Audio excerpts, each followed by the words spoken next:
है। कई सीटों पे मार्जिन भी कम हो रहा है। कई सीटों पर मजमा का, जैसे मैं उदाहरण दूं, आगे दिखा रहे थे 6000 से 1400 पे आ गया है। फूलपुर में मार्जिन कम होने लगा तो लाठीचार्ज हो गया है। शासन प्रशासन, डीएम, एसपी, कमिश्नर चुनाव लड़ रहे हैं।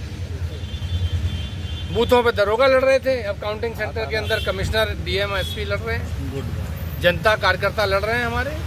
और मुझे लगता है कि बहुत अच्छी संख्या में सीटों को समाजवादी पार्टी बचाने में सफल होगी। मीरापुर में 52 बूथों पर रीपोलिंग की मांग की थी समाजवादी पार्टी ने, क्या कुछ कहा? उन 52 बूथों का चुनाव रिजल्ट निकाल लीजिए, आपको पता लग जाएगा कि जो ऐसे बूथ हैं जहां भाजपा को कभी वोट मिलता नहीं रहा, वो जीते जा रहे हैं।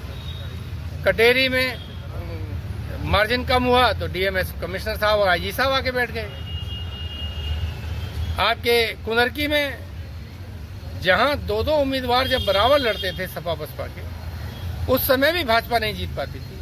वह भाजपा का अकेला उम्मीदवार 70,000 से वोट से आगे चल रहा है। पिछले 20 चुनाव का रिजल्ट निकालिए, जहां आसपास भी कमी नहीं रही। तो जब पुलिस को ही वोट डालना था, पुलिस ने ही वोट डाला है, तो उस चुनाव को रिजल्ट को हम क्या देखेंगे? तो जनता के सामने सब स्पष्ट है। अच्छा है, ये बेईमान बेनकाब चेहरे बेईमान चेहरे बेनकाब हो गए। तानाशाही करने वाले, शासन सरकार का दुरुपयोग करने वाले चेहरे जनता के सामने बेनकाब हो गए। ये भी बड़ा काम हुआ है। और अभी हमारे कार्यकर्ता, पोलिंग एजेंट, काउंटिंग एजेंट सब जगह अपना संघर्ष कर रहे हैं। और मुझे लगता है कि अच्छी संख्या में समाजवादी पार्टी के लोग की सीट बचेंगी, जीतेंगी। आगे की रणनीति क्या होगी सर? वो पार्टी के वरिष्ठ नेता तय करेंगे। उदयवीर जी, जो आपके पास 4 सीटें थी, अभी तक के रुझान में ये दिख रहा है कि वो 4 सीटें भी समाजवादी पार्टी नहीं बचा पा रही है। सवाल आप ठीक कर लीजिए, सवाल आपका ठीक नहीं।